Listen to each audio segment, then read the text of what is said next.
Capital Santé, 2 minutes pour comprendre. Aujourd'hui, quelle huile pour sa salade? Alors messieurs, quelle huile pour sa salade? Huile de noix, huile d'olive, huile d'arachide, il y a des huiles, il y en a plein. Eh ben c'est un peu ça. Bon, il y a une bêtise avec l'huile d'arachide qui est très riche en oméga 6. Celle que l'on conseille le plus souvent en consultation, c'est l'huile de colza ou l'huile de noix, car elles sont des huiles très intéressantes pour leur apport en acides gras oméga 3. Il faut respecter... Oméga 3, c'est ce qu'on trouve dans les poissons, le saumon, tout ça? Les petits poissons gras essentiellement, petits poissons. aussi le saumon et le thon. Okay. C'est ça. On peut aussi consommer de l'huile d'olive riche en oméga 9 et surtout très riche en polyphénol. Donc celle que l'on conseille... Bio, première pression? Alors vierge, première pression à froid. Si c'est bio, c'est encore mieux. Ok, d'accord.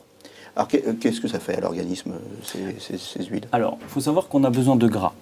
On a besoin de gras, nos cellules ont besoin de gras pour la transmission nerveuse.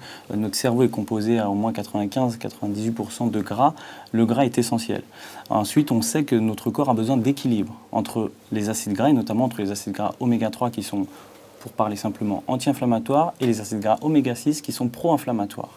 Et du coup, on sait qu'on a besoin d'un certain apport en oméga 3, et les huiles nous permettent d'avoir cet apport, les petits poissons gras, les viandes blanches élevées en plein air, les viandes en général élevées en plein air, les œufs aussi. À vous, docteur, 30 secondes, quelle huile dans votre salade?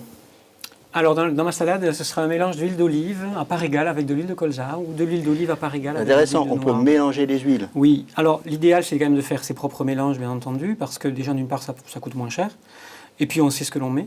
Ça c'est sûr. Mais effectivement, on parle toujours d'équilibre à l'intérieur du corps, mais d'équilibre aussi dans ce que l'on met dans son corps et dans ce que l'on mange. Et donc on peut associer, ces trois huiles-là sont probablement les meilleures à associer dans une salade. Les salades, c'est bon pour la santé, faites des bonnes sauces avec des bonnes huiles. Voilà, et d'ici là, portez-vous bien.